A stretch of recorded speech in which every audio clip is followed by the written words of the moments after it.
सबको हम स्वागत करते हैं आज के बाइबल स्टडी में। हम जॉन योनान की पुस्तक में आए हैं, अध्याय में। हालेलुया।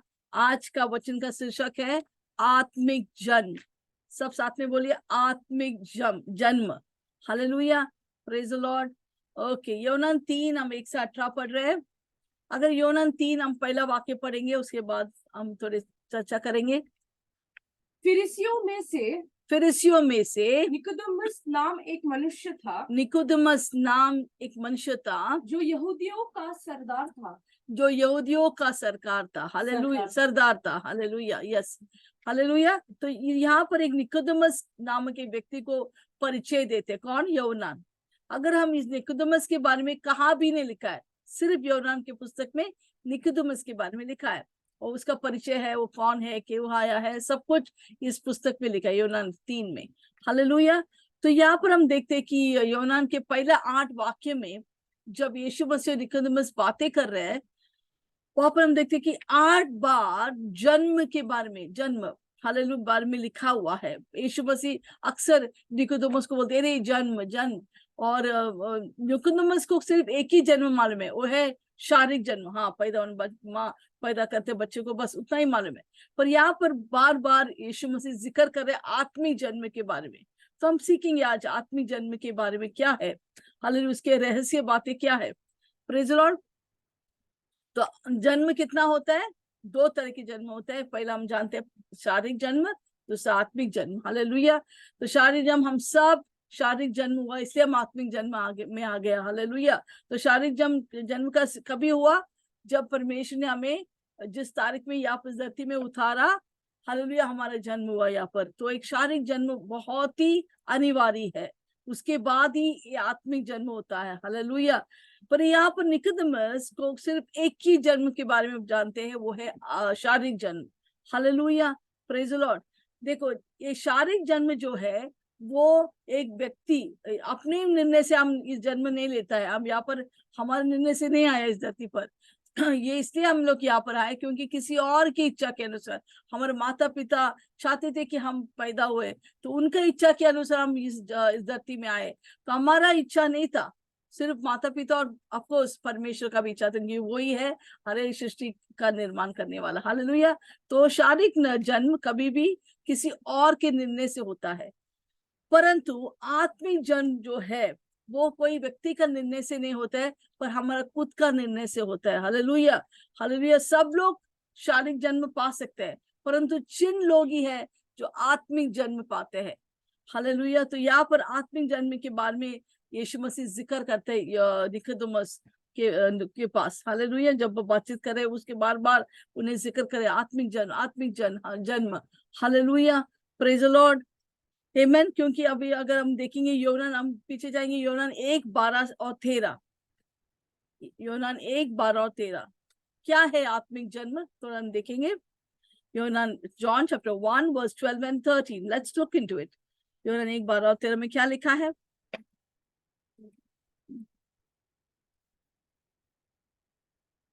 परंतु जितनों ने उसे ग्रहण किया, जितनों ने उसको ग्रहण किया, उसने उन्हें परमेश्वर के संतान होने का अधिकार दिया। तो कैसा हम आत्मिक जन्म पाता है, कौन बताएंगे? जितनों ने उसको स्वीकार किया, विश्वास किया। कितने लोग यहाँ पर विश्वास के हाथों को उठाइए, यस, मेरा यीशु देखने दो। हम सब ने यीशु मसीह को ग्रहण किया है। जिस दिन से हम यीशु मसीह को ग्रहण किया, क्या हुआ? हम आत्मिक जन्म पाया। हालेलुया। अगर एक लाइन है, काला लाइन में हमारा शारीरिक जन्म यहाँ पर हुआ, फिर प्रभु जानते हैं थोड़ी देर के बाद लाल रंग, वहां पर हमारा आत्मिक जन्म हुआ। हालेलुया। जितनों ने यीशु को स्वीकार किया, हालेलुया, उनको क्या दिखा दिया? परमेश्वर के संतान होने के अधिकार दिया। फिर से हम पढ़ेंगे, जितनों ने यीशु को ग्रहण किया, हाँ, उसने उन्हें यीशु ने उन्हें, परमेश्वर हम सबको के संतान होने का, हाँ, परमेश्वर हमें संतान, परमेश्वर के संतान, मनुष्य के संतान है। शारीरिक जन्म हमें मनुष्य के संतान बनाते, हमारे माता पिता के बच्चे बनाते।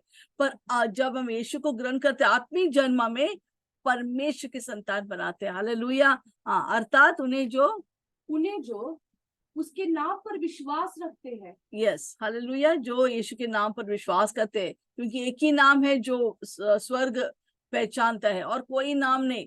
कोई गुरु नहीं, कोई माता नहीं, कोई शिवा नहीं, कोई भी होने दो, कोई दूसरा कोई नाम में पहचान नहीं है। सिर्फ एक ही नाम है, उसका नाम है यीशु मसीह। जो कोई यीशु मसीह के ऊपर विश्वास किया, उसके नाम पर विश्वास किया, उसको क्या अधिकार दिया? हम सबको क्या अधिकार मिला? हम परमेश्वर के संतान है। हालेलुया, कितना बड़ा बात है। हम परमेश्वर की संतान है। हमारा नाम जीवन के पुस्तक में लिखा है। हर चाहे वो आपके नाम कोई इंग्लैंड के क्वीन के पुस्तक में नहीं लिए रखा रहेगा, या मोदी जी के पुस्तक में नहीं रहेगा, गेस्ट ऑफ ऑनर, पर अगर आपका नाम यीशु मसीह के पुस्तक में लिखा है, बस आप परमेश्वर के संतान बन गए। Hallelujah, praise the Lord, praise the Lord, amen. तो यहाँ पर हम देखते हैं कि हमारे एक आत्मिक जन्म हुआ है। हमने स्वीकार किया यीशु को।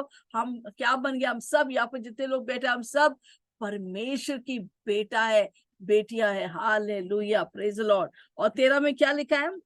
यूनान और जिक्र करते हैं। हाँ, वे न तो लहू से, ना तो लहू से, न शरीर की इच्छा से, ना शरीर की इच्छा से, न मनुष्य की इच्छा से, ना मनुष्य की इच्छा से, परंतु परमेश्वर से उत्पन्न हुए हैं। परमेश्वर से उत्पन्न हुआ। हालेलुया। जैसे मैंने बोला, एक शारीरिक जन्म के लिए एक लहू से बनता है बच्चे, या शरीर की इच्छा से बच्चा बनता है, या मनुष्य की इच्छा से। तो वो हमारा चुनाव नहीं कि हम धरती में आ गए, वो हमारे माता पिता या लहू के द्वारा हम यहाँ पर प्रवेश होते। ये सब क्या बोलते हैं? जिक्र करते हैं शारीरिक जन्म के बारे में। पर दूसरा जो वहां पर लिखा है, जहां पर लिखा है परंतु परमेश्वर से उत्पन्न हुआ, उसमें उसका मतलब वो क्या दर्शाता है? आत्मिक जन्म। तो दो तरह की जन्म क्या है? शारीरिक जन्म, आत्मिक जन्म। शारीरिक जन्म, आत्मिक जन्म। शारीरिक जन्म क्या है? जब यहाँ पर पैदाइश होते हैं, वो हम शारीरिक जन्म हुआ है। और आत्मिक जन्म कभी होता है? जब यीशु मसीह को ग्रहण करता है, तब हमारा आत्मिक जन्म होता है। मुझे याद है बहुत साल पहले जब मैं कॉलेज में पढ़ रहा था, मुझे यीशु मसीह नहीं मानते, मैं उलझन में थे, मैं गड़बड़ी में थे, अंधकार में भटक रहे थे, बहुत समस्या थे। हालेलुया, मेरे माता पिता करोड़पति थे, परंतु कुछ भी शांति नहीं। इतना मुझे सुसाइड करने की चाहत थे, बहुत सारे गड़बड़ी में थे। उस समय किसी ने मुझे बोला, आओ हमारा मीटिंग चल रहा है यहाँ पर करीना कैंपस यूनिवर्सिटी में, करीना यूनिवर्सिटी में आके देखिए। जैसा वहां पर गया, पढ़ाई करने के लिए एमकॉम कर रहा था, उस मीटिंग में गया, मेरा यीशु मसीह ने मेरे जीवन को छू लिया, और मैंने यीशु को ग्रहण किया। मेरा आत्मिक जन्म हो गया, मैं यीशु परमेश्वर का बेटा हो गया। उसी तरह आपका भी गवाही है, कब आपने यीशु को ग्रहण किया, वो आपका आत्मिक जन्म हो गया। हालेलुया, आप यीशु का बेटा है, बेटिया है। हालेलुया। तो दो तरह के जन्म क्या है? शारीरिक जन्म और आत्मिक जन्म। ओके, अभी हम आएंगे वापस हमारे टॉपिक में। Okay, hallelujah. हाँ, पढ़ेंगे यूनान 1। फरीसियों में से, हाँ, फरीसियों में से निकोदेमुस नाम एक मनुष्य था। हाँ, नाम एक मनुष्य था, जो यहूदियों का सरदार था। यस। तो पहला वाक्य में यूनान हमें परिचय दे रहे निकोदेमस। जैसे मैंने बोले, निकोदेमस का नाम कौन सा भी दूसरा पुस्तक या सुसमाचार में नहीं है। ना मत्ती ने लिखा है, ना मार्कोस ने, ना लूकोस ने, किसी ने निकोदेमस के बारे में लिखा नहीं है। सिर्फ एक ही व्यक्ति लिखा है, जिसका नाम है यूनान। यूनान ने निकोदेमस के बारे में लिखा है। ये निकोदेमस कौन है? हम सोच रहे वो कौन है? निकोदेमस कभी सुना नहीं है। हालेलुया। तो निकोदेमस वो एक यहूदी फरीसिया था, परंतु ये निकोदेमस यहूदी होकर उसका नाम यूनानी नाम से परिचय है। इसका नाम जो निकोदेमस, निको का मतलब है विक्ट्री या जय। हमें निको दो शब्द से आता है। निको के मतलब, निको के मतलब जय, दिमस का मतलब लोग, लोक का जय। उसका नाम क्या है? निकोदेमस, लोक का जय। हालेलुया। और ये यहूदी होकर उसको एक यूनानी नाम उसके माता पिता ने दिया था। और यहाँ पर जिक्र किया कि एक पहला वाक्य में वो एक फरीसिया थे। फरीसिया हिब्राई शब्द से आते फरीशीन। फरीशीन के मतलब अलग किया हुआ व्यक्ति। हालेलुया। ये फरीसी लोग को अलग किया। वो लोग बहुत ही घमंड करते थे। हालेलुया, कि हम लोग अलग किया है, हम कोई मनुष्य के साथ ज्यादा वार्तालाप नहीं करेंगे, हम किसी व्यक्ति के साथ या किसी चीज के साथ हम ज्यादा उनके साथ नहीं रहेंगे, क्योंकि हम लोग अलग है, हम पवित्र लोग हैं, हम आत्मिक लोग हैं। वो लोग बहुत घमंड करते थे, इसलिए बार बार यीशु कुछ भी प्रचार करेंगे वो टोचते थे। हाँ बहुत बड़ा आया यहाँ पर, हमको जैसा नहीं मालूम ये क्या सिखाने वाले।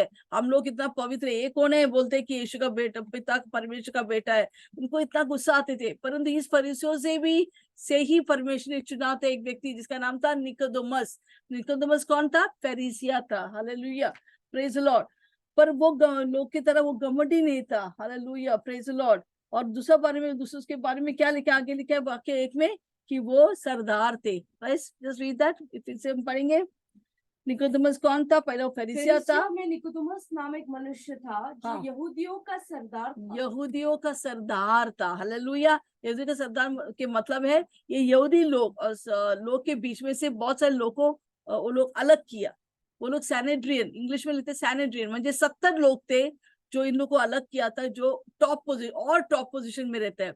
ये लोग क्या है, बहुत नॉलेजेबल है ये सारे। वो 70 लोग रहते, और उसके अलावा एक महायाजक। ये 70 लोग को एक महायाजक, वो बहुत स्टडी करते हैं बाइबल के बारे में। और ये लोग जैसा सुप्रीम कोर्ट है वैसे ये लोग रहते थे। हालेलुया। ये लोग सरदार रहते थे, और उनको कुछ भी कोर्ट केस होते थे धर्म के बारे में, ये लोग ही निर्णय लेके बोलेंगे नहीं ऐसा होना है, बाइबल के अनुसार ऐसा होना है। ये लोग निर्णय लेंगे। इवन यीशु मसीह के मरने के टाइम ये लोग ने निर्णय लिया कि इसको मार डालना है। तो ये लोग बहुत ही क्या बोलते हैं, उनके जो निर्णय है बहुत महत्वपूर्ण होता है, बहुत इंपॉर्टेंट होता है। तो ये निकोदेमस जो था, ना ही वो फरीसी था, पर वो सरदार था, यहूदियों का सरदार था। हालेलुया, प्रेज द लॉर्ड, आमेन। पर ये व्यक्ति क्या ऐसा था, वो बहुत ही होशियार व्यक्ति था निकोदेमस। किसको हम होशियार बोल सकते हैं? सब कुछ जानकर भी उनका अंदर एक ये है, प्रभु फिर भी मैं सब कुछ जाना नहीं। ऐसे ही लोग जो नम्र है वो सचमुच होशियार है। पर जो बहुत जानते हैं, मेरे को सब कुछ जानते, मेरे को कुछ जानने का दरकार नहीं है, वो बहुत ही नम्र नहीं, पर वो लोग होशियार नहीं है। Hallelujah, praise Lord. तो इसलिए हमें जितना भी जानते हैं वो कम है। कभी मैं समझता कि मैं जितना भी बाइबल पढ़ूं, तो प्रभु मुझे और सिखा, मुझे अब तक कुछ मालूम ही नहीं, मुझे और सिखा। हालेलुया। हमको हर वक्त नम्र होना है, प्रभु मुझे हमें भूखे और प्यासा होना है। जैसा आप यहाँ पर बैठा है वो दर्शाते कि आप लोग भूखे और प्यासे हैं, हाँ, यीशु मसीह के लिए, उसके वचन के लिए, हालेलुया, जानने के लिए। Praise Lord. तो यहाँ पर इवन यीशु मसीह खुद इस निकोदेमस के बारे में 10 वाक्य में लिखा है कि यीशु मसीह क्या बोलते हैं, ये इजराइल का गुरु है। तू तो इजराइल का गुरु है। यीशु मसीह क्या बोलते हैं निकोदेमस को देखकर, तू तो इजराइल का गुरु है। आमीन। तो ये ना ही फरीसिया था, ना ही वो सरदार था, वो इवन लोगों का गुरु था, वो सिखाने वाला, थियोलॉजिकल बाइबल सीख कर सिखाने वाला व्यक्ति था। हालेलुया। तो इसी तरह इस निकोदेमस के बारे में यूहन्ना ने लिखा है। आमीन। और यहाँ पर हम देखते हैं कि यीशु मसीह उसे बातचीत करते करते कैसे उसको शारीरिक जन्म से उसको बताते हैं कि आत्मिक जन्म इससे भी ज्यादा महत्वपूर्ण है। हालेलुया। तो इसके बारे में हम देखेंगे कैसा यीशु मसीह उसको पूरे से बदल देता है। आमीन। हम देखते हैं कि 4 कदमों से यीशु उसको बदल देते हैं। पहला, ये निकोदेमस की तरह ही हमारा भी सफर, आत्मिक सफर वही होता है। मेरा जीवन तो वैसे ही था। पहला हम देखते निकोदेमस अंधकार में थे, वो गड़बड़ी में थे, उलझन में थे। हम सब कैसे यीशु में आया? ऐसे ही नहीं आया ओ मैंने यीशु को चुन लिया क्योंकि मेरा डिग्री अच्छा है, मैं बहुत अच्छे आत्मिक हूँ, या मैं बहुत पवित्र, इसे यीशु ने मुझे चुन लिया। नहीं, बिल्कुल नहीं। हम सब अंधकार में भटक रहे थे। हम अंधकार में, कोई नहीं था मान लिए, सब ने छोड़ दिया, बेहाल कर दिया। हालेलुया। हम यहाँ ढूंढ रहा था सच्चाई क्या है। तो पहला क्या है, यीशु मसीह को जानने के लिए हम सब एक ही रास्ते से सफर में आए, आत्मिक सफर में आए, वो है गड़बड़ी या अंधकार या प्रॉब्लम से हम यीशु के पास आए। बिना प्रॉब्लम हम यीशु के पास आ ही नहीं सकता है। हालेलुया। मैंने एक बार ऐसा मैंने सुना कि एक व्यक्ति 7वां माले से नीचे देख रहा था, सब लोग काम पे भाग भाग के जा रहा था अपने बैग लेकर। तो वो देखा कि अरे एक वायर, इलेक्ट्रिक वायर उधर रास्ते में पड़ा है। तो सबको बोले ए सुनो सुनो, इलेक्ट्रिक वायर है, कोई भी उसके ऊपर पाव रखेगा तो जलेगा, शॉक हो जाएगा। वो सबको वो मीन्स बुला रहे, पर कोई सुनने की तैयारी नहीं, सब लोग भाग भाग रहे काम के लिए। सुबह के वक्त था, तो उसने क्या किया, अच्छा चलो मैं ना क्या करेंगे, ये क्या बोलते हैं, एक पैसा डाल देंगे, अगर पैसा नीचे डालेंगे तो ऊपर तो देखेगा। तो उसने क्या किया, 100 रुपया नीचे डाला। तो एक आदमी भाग भाग के जा रहे, 100 रुपया, वाह। वो 100 रुपये को निकाल कर बोलते वाह अच्छा दिन हो गया, और ऊपर ही नहीं देते, ऐसे भाग के निकलता है। फिर दूसरा बोले शायद 500 देगा तो ऊपर तो देखेंगे, बोलेंगे इलेक्ट्रिक वायर को निकाल देंगे। तो 500 डालते, फिर भी दूसरा एक औरत आते वहां, अरे मेरा अच्छा दिन आ गया, देखो कितना लकी है मैं, मेरे को 500 रुपये मिल गया। वो पॉकेट में डालते हैं और वो भी भागते, ऊपर देखता ही नहीं। फिर बोले अरे बाप रे, रुको अच्छा देगा तो ये लोग ऊपर देखेगा ही नहीं, वो लोग सोचते लकी लकी है बोल के निकल जाते हैं।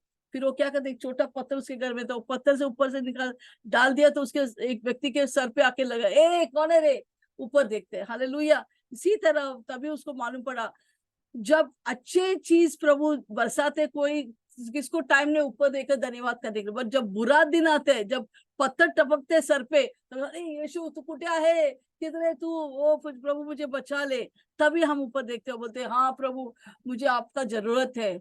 आमेन। मुझे तेरी जरूरत है यहोवा, मुझे तेरी जरूरत है। हालेलुया। बिन उसके हम कुछ भी नहीं कर सकते। निकोदेमुस को जान लिया कि सिर्फ यीशु ही उसको परिपूर्ण कर सकता है। तो हम सब कैसे आया यीशु में, जब हम प्रॉब्लम, हमारे ऊपर पत्थर गिरा, तब अरे कितना प्रॉब्लम, कितना समस्या, कौन हमें बचाएंगे, इधर उधर देखे देखे हम आ गए, अंधकार से बाहर है। तो पहला स्टेप क्या था ये निकोदेमुस आने के लिए, अंधकार या भटकने वाले अवस्था में, उलझन में, वो यीशु को खोज करने वाला, वो यीशु के पास आता है। ओके, दूसरा वाक्य हम पढ़ेंगे। कैसा वो आता है। उसने रात को यीशु के पास आकर उससे कहा, हे रबी, हाँ हे रबी, हम जानते हैं कि तू परमेश्वर की ओर से गुरु होकर आया है। ओके, तो हम देखते कि 4 कदमे निकोदेमुस लिया था। पहला है उलझन या अंधकार, दूसरा है क्या है, खोज। जब हम अंधकार में भटक रहे या हम हमारे ऊपर समस्या आते हैं, टपकते हमारे सर पे, तभी हम यीशु को खोज करते, कौन है रे, कौन हमें बचा सकते हैं, क्या ये मूर्ति मुझे बचा सकते हैं, क्या वो अल्लाह मुझे बचा सकते हैं, या ये मुझे बचा, नहीं नहीं नहीं, हम सब जगह खोज करते हैं। हालेलुया। मैंने भी बहुत खोज किया, मंदिर में गया, किधर गया, जो लोग बोलते मैं सुनते थे, हाँ कोई तो मुझे बचा सकते हैं, मेरे को शांति आएंगे, मैं इतना डिप्रेशन में हूँ, कौन मुझे बचाएंगे। हालेलुया। तब मुझे यीशु कोच से मैं यीशु को पा लिया। हालेलुया। तो यहाँ पर हम देखते हैं कि कैसा निकोदेमुस खोज रहे, कभी आते हैं वो रात को आता है, वहां पर लिखा है सुबह नहीं आते यीशु के पास, कभी आते हैं रात को। उसका मतलब है ये निकोदेमुस इतना बड़ा सोशल स्टेटस था, वो जानता था कि अगर सुबह आएगा सब लोग, अरे सरदार यीशु, यीशु उस समय बहुत ही हॉट टॉपिक था, म्हणजे कोई उसके यीशु के पास जाता नहीं था। अरे ये फरीसी लोग उसको इतना घृणा करते, सब लोग उसको घृणा करते थे, वो अपने आप को शाना समझते, मुर्दे लोग को जी उठाते, चमत्कार करते, कौन है ये आदमी, तो कोई डरता था उसके पास जाने, फरीसी लोग कोई भी उसके पास जाने के डरता। पर इसलिए रात को ये निकोदेमुस यीशु मसीह के पास जाते, क्योंकि कोई देखेगा तो कोई क्या बोलेगा, मैं यीशु के पास गया, सब लोग को चर्चा होगा पूरा हमारा गांव में कि मैंने यीशु के पास गया। तो रात को जाते हैं, यीशु मुझे कुछ पूछना है, और यीशु का तारीफ करते हैं, यीशु तू तो रब्बी है, रब्बी, रब्बी का मतलब गुरु, टीचर, हालेलुया, शिक्षक। हालेलुया, तू तो रब्बी है। हालेलुया। क्योंकि उसका फ्रेंड जो था, जो दूसरे सरदार थे यहूदी लोग का, वो लोग कभी इनके यीशु के पास नहीं आएंगे। बोले अरे पागल है तू, यीशु के पास गया, क्योंकि उन्होंने कभी विश्वास ही नहीं किया कि यीशु मसीह मसीहा है। हालेलुया। बोले ये तो अभी अभी आया लड़का, ये क्या सिखाया, ये तो वो बड़ाई का बेटा है, कारपेंटर का बेटा है, ये क्या हमको सिखाएगा, तू किसके पास जा रहे है। परंतु कुछ तो उसके अंदर लगा कि नहीं, यीशु में कुछ अलग है, मुझे जाकर उसको पाना है, मुझे खोज करना है। मेरे जिंदगी में इतना गड़बड़ी क्यों है, इतना बड़ा गुरु होकर इतना जानकर भी क्यों इतना गड़बड़ी है। हालेलुया। तो यीशु का खोज करने वो गया यीशु के पास, उसको क्या बोला, बहुत आदर से उसने बोला रब्बी, ए मेरा गुरु, तू तो बहुत अच्छे अच्छे चमत्कार। पढ़ेंगे वो दूसरा वाक्य, यूहन्ना 3:2 पढ़ेंगे। उसने रात को यीशु के पास आकर हाँ उससे कहा, हे रबी, हे रब्बी, हम जानते हैं कि तू परमेश्वर की ओर से हाँ गुरु होकर आया है, गुरु होकर आया है। क्योंकि कोई इन चिन्हों को हाँ जो तू दिखाता है, हाँ यदि परमेश्वर उसके साथ न हो तो नहीं दिखा सकता। यस। अभी ये निकोदेमुस ने क्या, प्रभु का वचन में मार्कोस में लिखा है कि बहुत सारे लोग यीशु मसीह का चमत्कार देखे, बहुत फरीसी लोग, बहुत लोग यीशु के ऊपर विश्वास करने लगा, और उसमें से एक व्यक्ति था निकोदेमुस। हालेलुया। निकोदेमुस क्या बोलते हैं, तू तो गुरु है, तू टीचर है। दूसरा क्या बोलते हैं यीशु के बारे में, तू बड़े बड़े चमत्कार कर दे, तू तो परमेश्वर की ओर से आया है। हालेलुया। सिर्फ यीशु मसीह को कैसा जाना, गुरु, टीचर, अच्छे मिरेकल वर्कर, ये दोनों जानकर आप कभी स्वर्ग नहीं जा सकते। बहुत सारे मुस्लिम लोग को पूछो, बोले नबी है, चमत्कार अच्छे अच्छे काम करके गया है, हालेलुया। अगर यहोवा विटनेस को पूछेगा, हाँ यीशु मसीह है, परमेश्वर पिता बड़ा है, यीशु मसीह वो अच्छा टीचर है, कोई चमत्कार भी करके गया है। तो अनेक धर्म के लोग यीशु के बारे में अच्छा टीचर और मिरेकल वर्कर लिखा है, परंतु वो उनको कभी वो स्वर्ग में लेके नहीं जा सकता है। हालेलुया। क्योंकि यीशु मसीह ना ही टीचर और ये छोटा साधारण नहीं है, वो अलौकिक है। वो खुद यीशु मसीह बोलते, तू मुझे टीचर बुला रहे, रब्बी बुला रहे, ये निकोदेमस, मैं उससे भी ज्यादा है। तू मुझे मिरेकल वर्कर, मुझे चमत्कार करने वाला व्यक्ति बुलाते, मैं उससे भी ज्यादा है। तो हम सीधा जाएंगे 13 से 16 वाक्य। यीशु मसीह खुद अपना परिचय देते हैं। निकोदेमस, तू क्या सोचा मैं हूँ? मैं टीचर है, सिर्फ टीचर है, कुछ सिर्फ चमत्कार करने वाला? सुन मैं कौन हूँ। फिर वो क्या बोलते हैं, हम थोड़ा उधर जाएंगे 13 से 16। हाँ पढ़ेंगे 13। और कोई स्वर्ग पर नहीं चढ़ा, हाँ, कोई स्वर्ग पर नहीं चढ़ा, केवल वही जो स्वर्ग से उतरा, जो स्वर्ग से उतरा, अर्थात मनुष्य का पुत्र जो स्वर्ग में है। जो परमेश्वर के पुत्र स्वर्ग में। देखो, कौन स्वर्ग में जा सकता है? जो स्वर्ग से उतरा है। कौन हमें स्वर्ग लेके जा सकता है? जो स्वर्ग से उतरा है। तो कौन स्वर्ग से उतरा है? क्या दूसरा कोई नाम है? कोई गुरु है, माता जी है या पिताजी कोई है? नहीं, बिल्कुल नहीं। और कोई स्वर्ग से उतरा नहीं, सिर्फ यीशु मसीह स्वर्ग से उतरा है। हालेलुया। क्योंकि उतरा है, वो ही सिर्फ हमें, यीशु मसीह हमें स्वर्ग लेके जा सकते हैं। तो यीशु मसीह खुद अपना परिचय दे दे, मैं स्वर्ग से उतरा हूँ, मैं कोई साधारण व्यक्ति नहीं है, मैं परमेश्वर हूँ, मैं स्वर्ग से उतरा हूँ। अब वही लोग आपको ऊपर लेके जा सकते हैं। हालेलुया। और आगे क्या लिखा है, यीशु मसीह क्या परिचय देते हैं 14 में? और जिस रीति हाँ से मूसा ने जंगल में सांप को ऊंचा पर चढ़ाया, यस, उसी रीति से अवश्य है हाँ कि मनुष्य का पुत्र भी ऊंचे पर चढ़ाया जाए। यस, आमेन। और आगे, ताकि जो कोई विश्वास करे, हाँ, उसमें अनंत जीवन पाए। आमेन। ये 14 वाक्य हम आगे बाद में और से देखेंगे इसके बारे में। पर यहाँ पर क्या लिखे, यीशु मसीह क्या कैसे परिचय देते हैं? मैं ही है जो तुझे अनंत का जीवन दे सकता है। हालेलुया। मैं ना ही टीचर हूँ, ना ही चमत्कार करने वाले व्यक्ति, वो सिर्फ तुझे मेरे पिता की ओर आकर्षित करने के, पर उससे ज्यादा मैं कौन हूँ?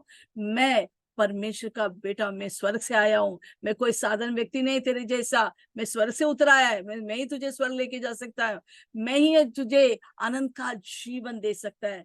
बहुत सारे धर्म सिखाते हैं यीशु जैसा इधर आया, मरा, लटका, क्रूस पर गया। नहीं भाई, वो परमेश्वर है, वो ही है जो आपको अनंत काल जीवन दे सकते हैं। उसके अलावा और कोई आपको अनंत काल जीवन दे ही नहीं सकता है। Hallelujah, praise the Lord, hallelujah, praise the Lord, amen. इससे आगे हम देखते हैं 16 में, सबसे सुंदर वाक्य 16 में क्या लिखा है? इस परमेश्वर ने, फिर यीशु मसीह परिचय देते हैं, मेरा पिता ने मुझे भेजा है। परमेश्वर ने आप लोग को इतना प्रेम किया, आप सबको ये वचन बाय हार्ट मालूम होना चाहिए। हालेलुया। परमेश्वर इस जगत से इतना प्रेम किया तो अपने इकलौते पुत्र यीशु मसीह को दिया।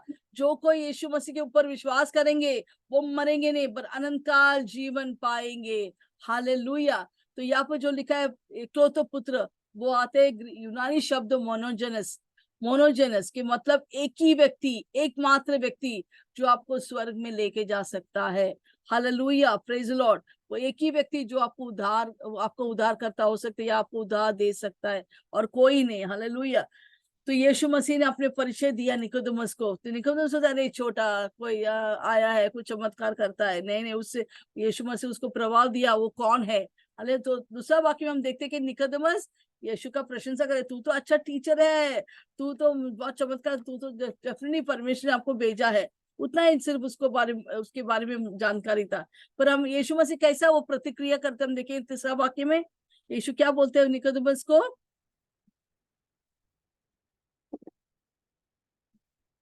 यीशु ने उसको उत्तर दिया यीशु ने उसको उत्तर दिया कि मैं तुझसे सच सच कहता हूँ। मैं तुझे सच, जब भी परमेश्वर सच सच 2 बार कुछ बोलते हैं उसका मतलब है ये बहुत इंपॉर्टेंट है, बहुत इंपॉर्टेंट है, ध्यान से सुनो क्या बोल रहे हैं। मैं तुझे सच सच कहता हूँ, यदि कोई नए सिरे से न जन्मे हाँ तो परमेश्वर का राज्य देख नहीं सकता। यस, परमेश्वर का राज्य देख ही नहीं सकते। वो बोलते तू मुझे टीचर बुलाते हैं, मिराकल बोलते हैं, अरे तू तो परमेश्वर को देखेगा ही नहीं और उसके राज्य में प्रवेश ही नहीं कर सकता है जब तक तेरा दूसरा जन्म नहीं होता है। तो ये तो बहुत, उसका जो भी फिलोसफी है 1 ही मिनट में परमेश्वर ने टक टक करके काट दिया। हालेलुया, उसके सारे फिलोसफी था यीशु मसीह ऐसा आने वाला, ये तो यीशु मसीह नहीं रहेगा, कोई तो रहेगा। हालेलुया, उसका सारे फिलोसफी को एक ही वचन से तोड़ दिया। तू तो कभी पर राज्य स्वर्ग राज्य जा ही नहीं सकते, एंट्री मार ही नहीं सकते, क्योंकि जब तक व्यक्ति दूसरा जन्म क्या है, आत्मिक जन्म नहीं करता है, वो परमेश्वर के राज्य में प्रवेश नहीं कर सकता है। हालेलुया। अब तक निकोदेमस सिर्फ शारीरिक जन्म के बारे में सीखा था, पर यहाँ पर वो देखते कि परमेश्वर ये आत्मिक जन्म या दूसरा जन्म के बारे में सिखा रहे हैं। तो इधर उसका खोज दूसरा कदम में आते। खोज पहला क्या था, अंधकार या प्रॉब्लम में भटकना, दूसरा क्या है, खोज, उसका मतलब जानने का अभिलाषा। हालेलुया, हम खोज करें यीशु के लिए, कौन है यीशु। हालेलुया, मैंने बहुत खोज किया, फिर मैंने पाया। हालेलुया, मैं सोचा मसीह पर एक शारीरिक जन्म से मैं स्वर्ग जाएंगे, मेरा पैदाइश किधर हो गया था, एक मसीह परिवार में। अरे अभी तो मुझे टिकट मिला, स्वर्ग तो जाएंगे, पर मैं धोखे में थे। बहुत सारे लोग धोखे में अभी भी, बहुत सारे लोग बोलते मैं तो क्रिश्चियन परिवार से है, मैं तो स्वर्ग जाएंगे, बिल्कुल नहीं। हालेलुया, सिर्फ जो यीशु आत्मिक जन्म पाया वही स्वर्ग जा सकता है। हालेलुया, नहीं तो हम धोखे में बैठा है। हालेलुया। तो यहाँ पर हम देखते हैं निकोदेमस को यीशु कहता है कि तुझे नया जन्म पाना है। तो निकोदेमस क्या बोलते हैं उसको, उस खोज में क्या प्रश्न पूछते हैं।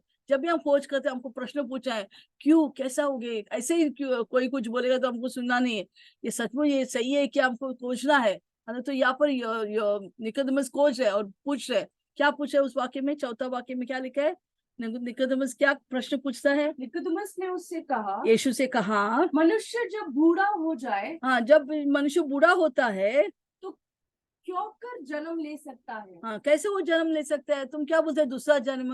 हाँ, क्या वो अपनी माता के गर्भ में, हाँ, क्या उसके माँ के पेट में दूसरे बार प्रवेश करके जन्म ले सकता हाँ, है। दूसरे बार प्रवेश करके, मैं उसको कुछ समझ नहीं रही, आत्मिक जन्म क्या है भाई, वापस आएगा कि पेट में, फिर पेट में जाके फिर से पैदा होने का ऐसा है। बोले नहीं नहीं नहीं नहीं, हालेलुया। तो वो सिर्फ शारीरिक जन्म के बारे में जानता था, कौन, निकोदेमस। इससे उसको कुछ समझ नहीं रहा था स्वर्ग राज्य में कैसा हमको प्रवेश करना है, पर उसको बहुत इंटरेस्ट था, मुझे इस सच्चाई को जानना है, पर क्या है परमेश्वर यीशु मसीह बोल रहा है इसके बारे में, वो समझ नहीं रहा था। परंतु वो प्रश्न पूछने गया जब तक उस समझ आ गया। हालेलुया। तो यहाँ पर हम देखते हैं कि वो बोलते हैं कि क्या करना है, कैसा हम ये नया जन्म पाना है। तो यीशु मसीह क्या उत्तर देते, 5 और 6 पढ़ेंगे। यीशु मसीह क्या उत्तर देते निकोदेमस को। यीशु ने उत्तर दिया, यीशु ने निकोदेमस को उत्तर दिया कि मैं तुझसे सच सच कहता फिर हूँ, से सच सच, उसका मतलब बहुत महत्वपूर्ण बातें यीशु मसीह कह रहे हैं। हाँ, सच सच कहता हूँ, जब तक कोई मनुष्य जल और आत्मा से न जन्मे, जल और आत्मा से नहीं जन्मते, तो वो परमेश्वर के राज में प्रवेश नहीं कर हाँ, सकता। परमेश्वर के राज में प्रवेश नहीं कर सकता। क्योंकि हाँ, जो शरीर से जन्मा जो है, शरीर से जन्मा है वो शरीर है, वो शरीर है, और जो आत्मा से जन्मा है, जो आत्मा से जन्मा वो है आत्मा है। वो आत्मा है। हालेलुया। तो यहाँ पर क्या लिखा है, प्रभु क्या बोलते हैं, पानी और आत्मा। पानी का मतलब शारीरिक जन्म, शारीरिक जन्म। हालेलुया। क्योंकि पानी जब कोख में पानी निकलता है तभी बच्चा पैदा होता है, पानी म्हणजे शारीरिक जन्म। और दूसरा क्या बोलते हैं, आत्मिक जन्म। जब पहला हमको शारीरिक जन्म होना है, हर एक व्यक्ति यहाँ पर पहला शारीरिक रीति से जन्म होना है, फिर ही बड़ा होकर जब हम निर्णय लेते हैं यीशु मैं तुझे ग्रहण करता हूँ, तू ही मेरा प्रभु है, तभी उसका आत्मिक जन्म होता है। हालेलुया। पहला सबका शारीरिक जन्म होता है और फिर आत्मिक जन्म। पर बहुत अफसोस की बात है कि सारे लोग जो शारीरिक जन्म होता है, बहुत छिन्न लोग, बहुत ही कम लोग आत्मिक जन्म पाता है, कम लोग ही यीशु मसीह को ग्रहण करता है और स्वर्ग पाता है। बहुत सारे मेजोरिटी या बहुत सारे लोग शारीरिक जन्म लेकर वो लोग सब यीशु को नहीं जाने वाले, यीशु को टुकराने वाले और नरक की आग में चला जाने, बहुत सारे करोड़ों लोग नरक में है अभी, मरकर गया ऑलरेडी, आज भी बहुत सारे लोग मरकर गया है, पर जिन लोग हैं जो यीशु को नया जन्म पाकर, दूसरा जन्म म्हणजे क्या बोलते हैं, नया जन्म पाकर यीशु को ग्रहण कर कर आत्मिक जन्म के द्वारा स्वर्ग पहुंचा है। Hallelujah, praise the Lord. तो इतना इंपॉर्टेंट है आत्मिक जन्म। आज हमारे शीर्षक है आत्मिक जन्म। शारीरिक जन्म तो सब लोग करते हैं, बड़े प्रधानमंत्री, राष्ट्रपति, राजा, रानी, सब लोग शारीरिक जन्म लेता है यहाँ पर, परंतु सिर्फ जिन लोग, थोड़े लोग जिसके नाम जीवन के पुस्तक में है, आप लोग का नाम, मेरा, हम सबका नाम, हम आत्मिक जन्म लिया, इसलिए हम स्वर्ग राज्य पाने वाले। यीशु मसीह कहते हैं जो शरीर में है वो शरीर में ही है, पर जो आत्मा से जन्म होते हैं आत्मिक व्यक्ति है। तो यहाँ पर हम देखते हैं कि आत्मिक व्यक्ति और शारीरिक व्यक्ति। हालेलुया, प्रेज द लॉर्ड, आमेन। और 7 और 8 हम पढ़ेंगे। पर यहाँ पर यीशु मसीह को जान लिया कि निकोदेमस के मन में कुछ प्रश्न चालू है।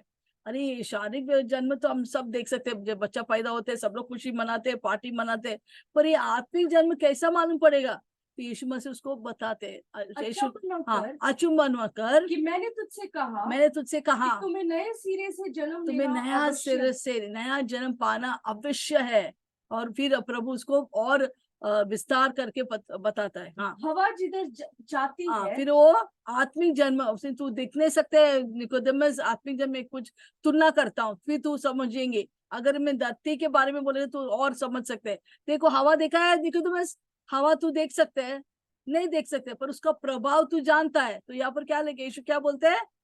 हवा जिधर चाहता है उधर चलती है, परंतु नहीं जानता कि वह कहाँ से आती और किधर से हो जाती। हाँ, जो कोई आत्मा से जन्मा उसी है, तरह जो आत्मिक जन्म लेता है वो ऐसा ही है। तो हाँ, बस। तो यहाँ पर यीशु मसीह उसको विस्तार से बताते हैं ये क्या है आत्मिक जन्म। देख, आत्मिक जन्म को हम देख नहीं सकता है, पर उसका प्रभाव हम देख सकते हैं। हवा को अब देख सकते नहीं, कहाँ से आया, कहाँ गया, कुछ मालूम, पर उसका प्रभाव, वाव, कितने आंधी तूफान जब हवा आते, कितने झाड़ उजड़ जाते हैं, क्या क्या होते हैं। हालेलुया, उस पूरा इलाकों को तहस महस कर देते हैं। उसी तरह आत्मिक जन्म हम देख नहीं सकते, बच्चा पैदा होता हुआ हम देख सकते, पर आत्मिक जन्म देख नहीं सकते, परंतु उसका जो प्रभाव है, उसका जो परिवर्तन है, हम सब जानते हैं।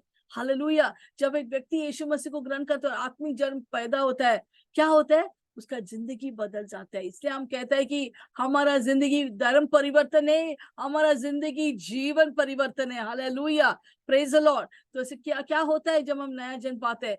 लोग बोलते हैं अरे ये तो बदल गया। हाँ, पहले झूठ बोलते थे, अभी झूठ नहीं बोलते हैं। हालेलुया, पहला सब बातों में हंसता था, गंदे बातें बोलते थे, पर अभी तो नहीं, वो अलग हो गया।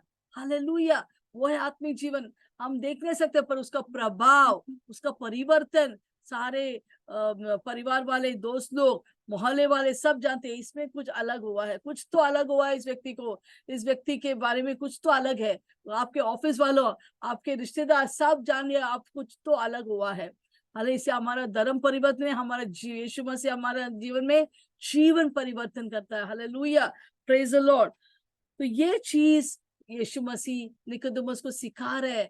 हालेलुया, तू कितना भी बड़ा गुरु हो, ये सब तुझे समझना है कि आत्मिक जीवन बहुत इंपॉर्टेंट है, क्योंकि उसका प्रभाव तुम जानेंगे, क्योंकि उसमें से क्या होगा, वो व्यक्ति नया जन्म होता है। नया जन्म का मतलब उसका जीवन परिवर्तन होता है। हालेलुया। फिर 9 में क्या लिखते हैं, ये निकोदेमस क्या बोलते हैं? निकोदेमस ने उसको उत्तर दिया, उसको यीशु को उत्तर दिया, ये बात क्यों कर हो सकती है? हाँ, फिर भी निकोदेमस, अरे ये बात कैसा हो सकता है, दूसरा जन्म, हाँ, आत्मिक जन्म, ये क्या हो सकता है, ऐसा हो सकता है, ऐसा हो सकता है। यीशु क्या बोलते हैं उसको?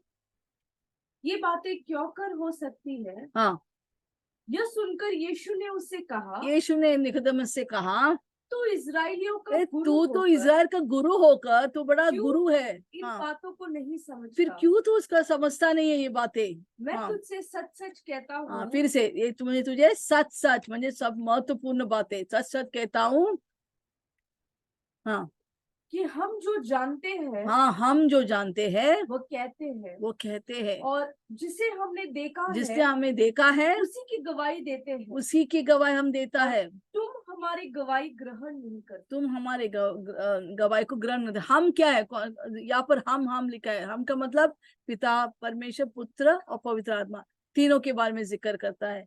मैं परमेश्वर कभी भी जब बात करते हैं हम के मतलब त्रिएक परमेश्वर, हालेलुया। तो हम क्या प्रभु बोलते, हम जो बोला है जो देखा है वही आपको बता रहे, तुझे ये समझना है। हाँ आगे।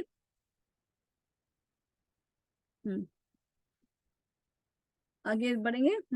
जब मैंने तुमसे हाँ पृथ्वी की बातें हाँ, कही, तो यीशु बोलते मैं तो तुझे पृथ्वी की बातों के तौर तुझे समझाया आत्मिक जीवन क्या है, शारीरिक जीवन क्या है, और कैसे हम स्वर्ग राज में प्रवेश कर सकते हैं। इस आत्मिक ये धरती के बारे में जब मैं सिखाया। हाँ,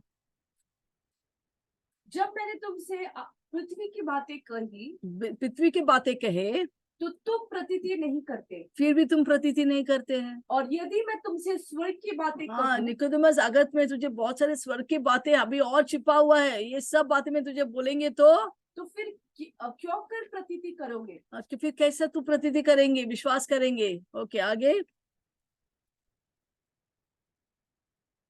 और जिस रीति से मूसा ने जंगल में सांप हाँ, को फिर वो उठाकर, यहाँ पर लिखता है जिस रीति से, फिर उसको क्या करते हैं यीशु मसीह, उसको पुराना नियम में लेके जाता है, क्योंकि ये पूरा बड़ा टीचर है। उसका मतलब उसको बाइबल तो पूरा अच्छे से जानते हैं। हालेलुया। पुराना नियम तो लोगों को बाय हार्ट है। फैरिसी और ऐसे सरदार लोग को बहुत ही अच्छे तरह से उन लोग गुरु थे, सब कुछ उसको जानते थे। तो फिर से यीशु मसीह किधर लेके जाते हैं, पुराना नियम में।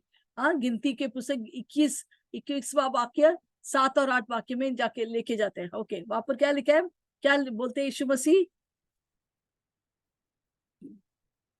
और जिस रीति से मूसा ने जिस रीति से मूसा ने, तुझे मूसा याद है निकोदेमस? मूसा ने कैसा जंगल में सांप को ऊंचा कर कर चढ़ाया, उसी रीति से अवश्य है कि मनुष्य पुत्र यीशु मसीह ऊंचे पर चढ़ाए जाए।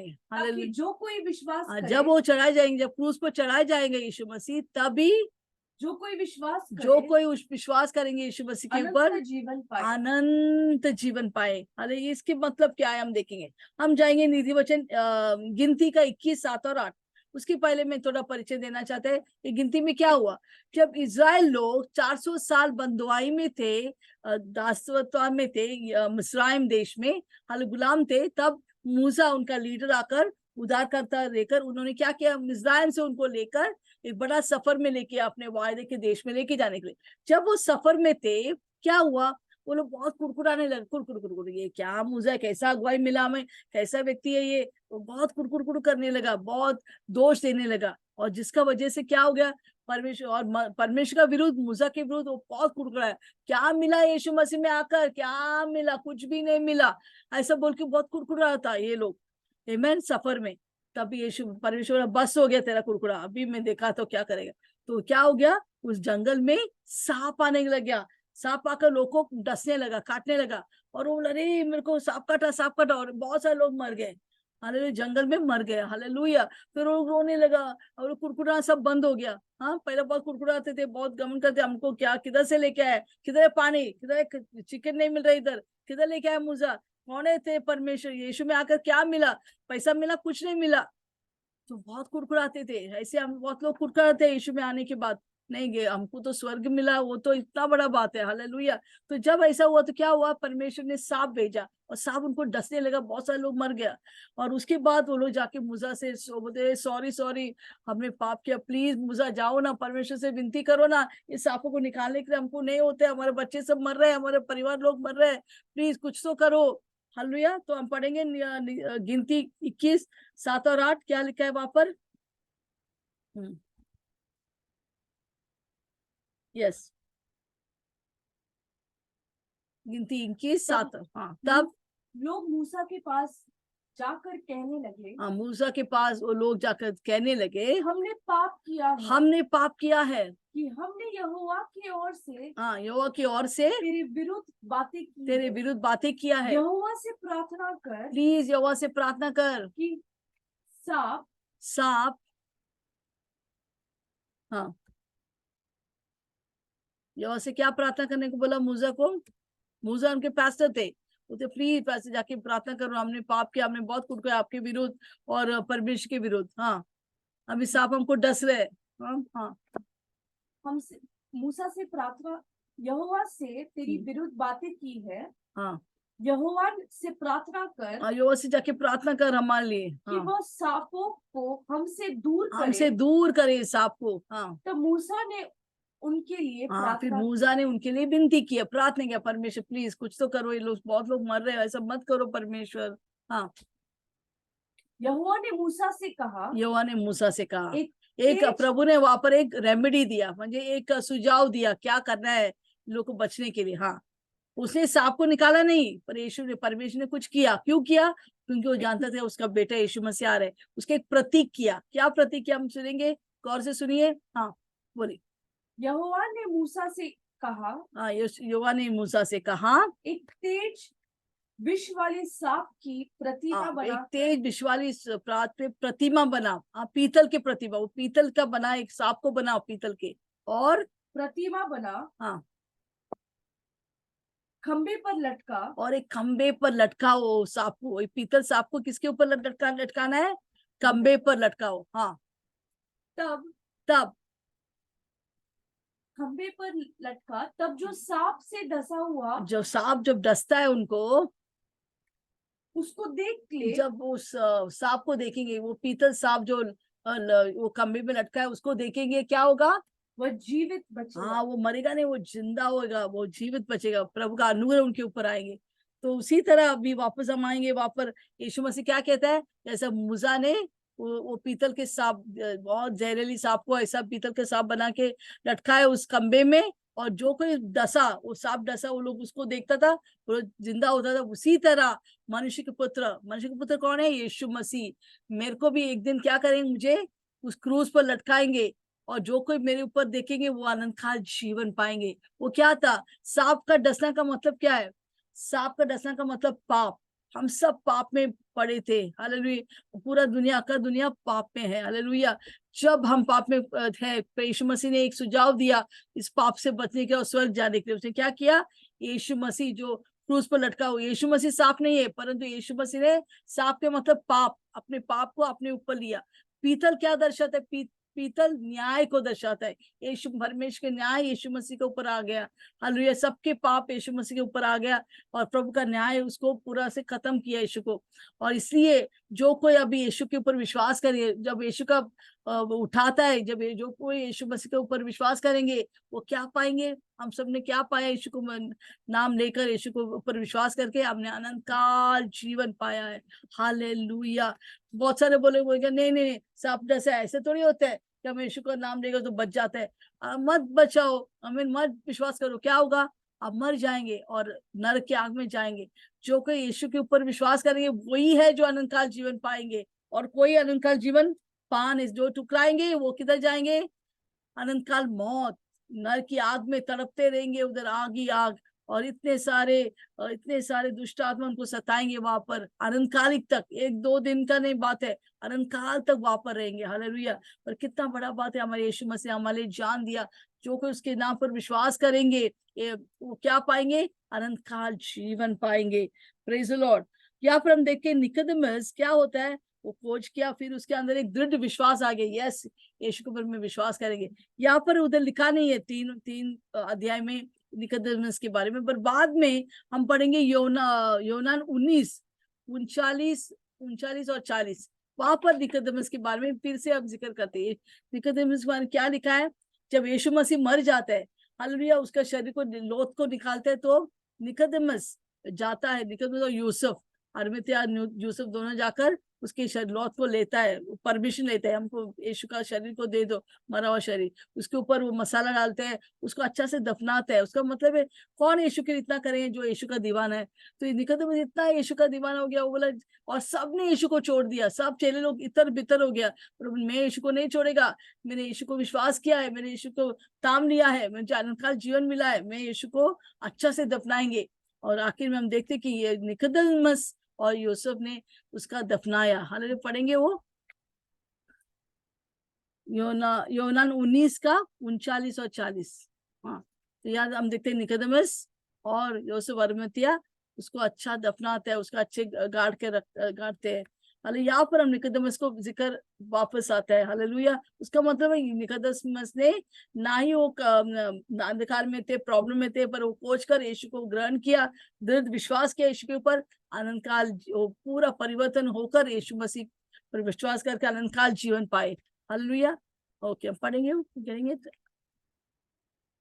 Okay, amen, praise the Lord. और यूनान 19 39 40 39 और 40, यूनान 19 39 और 40। हाँ, क्या लिखा है वहां पर? निकोदेमस ने हाँ, निकोदेमस ने पहले यीशु के पास रात को गया था। हाँ, जो रात को गया था वो यूनान याद दिलाते, वो रात को गया था ना यीशु के पास। हाँ, रात को गया था। हाँ,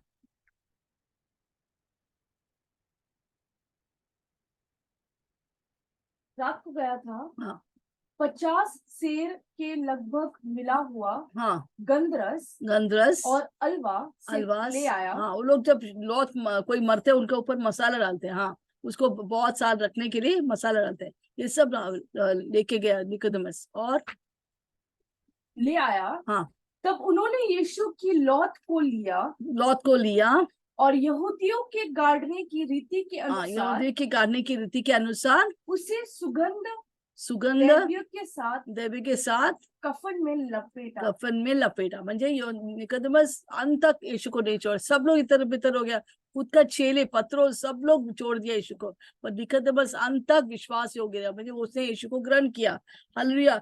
यीशु को विश्वास किया निकोदेमस। क्या आपने यीशु के ऊपर विश्वास किया है? आपने अपना जीवन यीशु को दिया है, हालेलुया। और किसी में अनंत काल जीवन नहीं है, हालेलुया। इसे यूहन्ना 3:16 हम सब जानते हैं कि जो कोई यीशु पर विश्वास करेंगे वो क्या पाएंगे? अनंत काल जीवन। और 17 और 18 भी हम पढ़ेंगे, जो कोई विश्वास नहीं करेगा क्या होगा उनका। यूहन्ना 3:17-18 पढ़ के हम खत्म करेंगे। यूहन्ना 3:17-18, यस।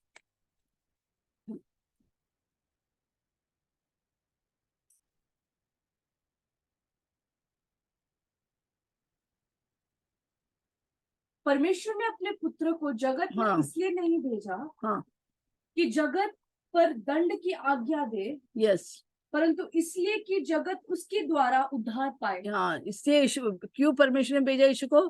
कि यीशु मसीह के द्वारा उद्धार पाए, हाँ, दंड नहीं पाए। दंड और यीशु मसीह हमने हमारा ले चुका है, ओके। जो उस पर विश्वास जो यीशु पर विश्वास करता है उस पर दंड की आज्ञा उस पर कोई दंड नहीं है, म्हणजे वो नरक में नहीं जाएंगे, दंड नहीं पाएंगे, हाँ। परंतु जो उसके ऊपर विश्वास नहीं यीशु पर ऊपर विश्वास नहीं करता, जो टुकराते हैं, बोलते क्रिश्चियन बन गया है क्या, ये लोग दोष देते हैं, ऐसे लोग को क्या होगा?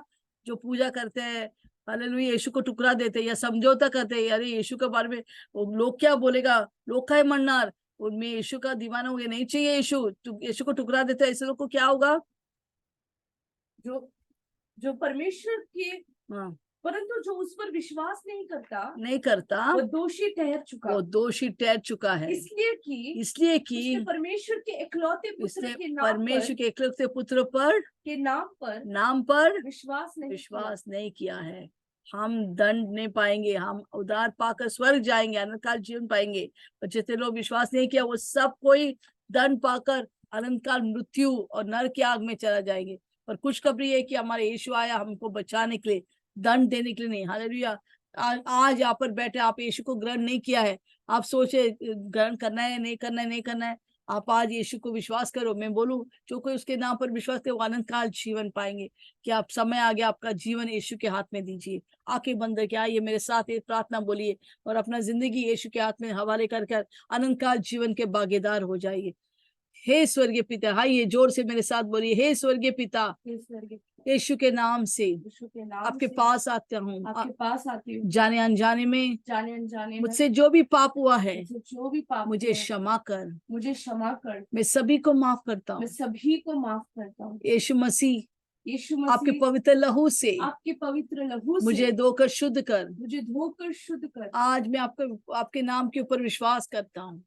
आज मैं आपके नाम पर विश्वास करती हूँ। यीशु मसीह मैं आपको ग्रहण करता हूँ मेरे जीवन में। यीशु मसीह मैं आपको ग्रहण करता हूँ। आप ही मेरा प्रभु है, आप ही मेरा प्रभु, आप ही मेरा उद्धार करता है, ही मेरा उद्धार करता मैं सिर्फ आपके जीऊंगी, मैं सिर्फ आपके लिए जीऊंगी। पवित्र आत्मा मुझे मदद कर। पवित्र आत्मा मुझे मदद कर। हालेलुया, हालेलुया, धन्यवाद यीशु। धन्यवाद यीशु मसीह के नाम से यीशु मांगती हूँ, के नाम से मांगती हूँ। सुनो, ग्रहण कर। ग्रहण कर। आमीन।